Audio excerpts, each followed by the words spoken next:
عن جابر قال كان رسول الله صلى الله عليه وسلم يعلمنا الاستخارة في الأمور كما يعلمنا السورة من القرآن يقول إذا هم أحدكم بالأمر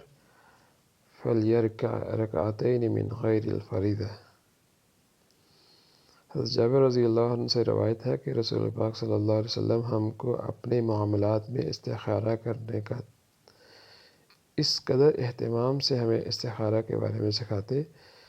جس اہتمام کے ساتھ قرآن کی صورتوں کی تعلیم فرماتے تھے۔ آپ صلی اللہ علیہ وسلم ہم کو بتاتے تھے کہ جب تم میں سے کوئی شخص کسی کام کا ارادہ کرے اور اس کے انجام کے بارے میں فکر مند ہو تو اس کو استخارہ کر لینا چاہیے۔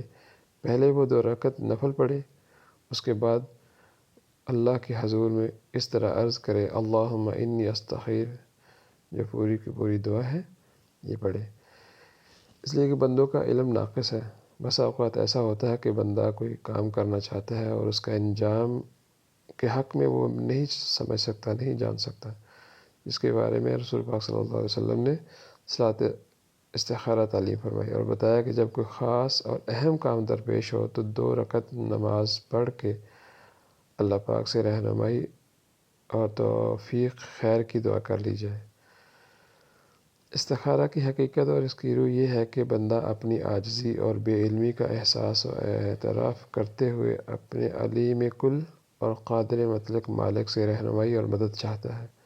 اور اپنے معاملے کو اس کے حوالے کر دیتا ہے جو اس کے نزدیک بہتر ہو، بس وہی کر دے۔ اس طرح گویا وہ اپنے مقصد کو اللہ کی مرضی میں فنا کر دیتا ہے، اور جب اس کی یہ دعا دل سے ہو جیسا کہ ہونا چاہیے تو ہو نہیں سکتا کہ اللہ تعالیٰ اپنے اس بندے کی رہنمائی اور مدد نہ فرمائے۔ حدیث میں ہے کہ اس کا کوئی اشارہ نہیں ہے کہ اللہ تعالیٰ کی رہنمائی بندے کو کس طرح حاصل ہوگی، لیکن اللہ کے بندوں کا تجربہ ہے کہ یہ رہنمائی بسا اوقات خواب وغیرہ میں کسی غیبی اشارے کے ذریعے بھی ہوتی ہے، اور کبھی ایسا بھی ہوتا ہے کہ آپ اس کام کے کرنے کا جذبہ اور داعیہ دل میں بڑھ جاتا ہے، اور اس کے برعکس اس کی طرف سے دل بالکل ہٹ جاتا ہے۔ ایسی صورت میں ان دونوں کیفیتوں کو من جانب اللہ اور دعا کا نتیجہ سمجھنا چاہیے، اور اگر استخارہ کے بعد بھی کیفیت دل اطمینان حاصل نہ کر رہا ہو تو استخارہ بار بار کیا جائے جب تک۔ It is narrated from Hazrat Jabir radhiyallahu ta'ala that Messenger of Allah used to teach us the method of istikhara in our affair with the same order as he used to teach the surah of Quran. The Prophet sallallahu alaihi wasallam used to tell us that when one of you intend to do something, he should perform istikhara in this way. First he should pray 2 rakat of nafil and then he should say this dua. اللهم إني أستخيرك بعلمك وأستقدرك بقدرتك وأسألك من فضلك العظيم فإنك تقدر ولا أقدر وتعلم ولا أعلم وأنت علام الغيوب. اللهم إن كنت تعلم أن هذا الأمر خير لي في ديني ومعاشي وعاقبة أمري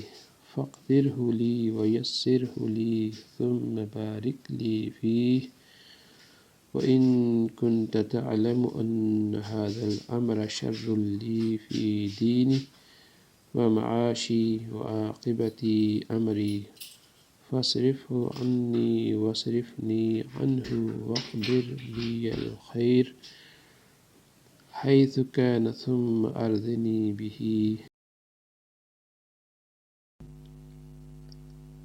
O Allah, I ask you for goodness through your knowledge, and I ask you for strength with your power, and I ask you for your great bounty, because you have a power and I do not have power, and you know and I do not know, and you are the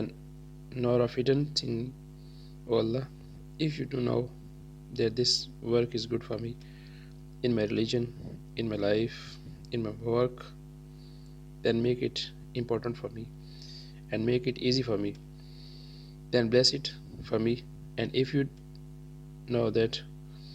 this is good for me, work is not in my religion, and if you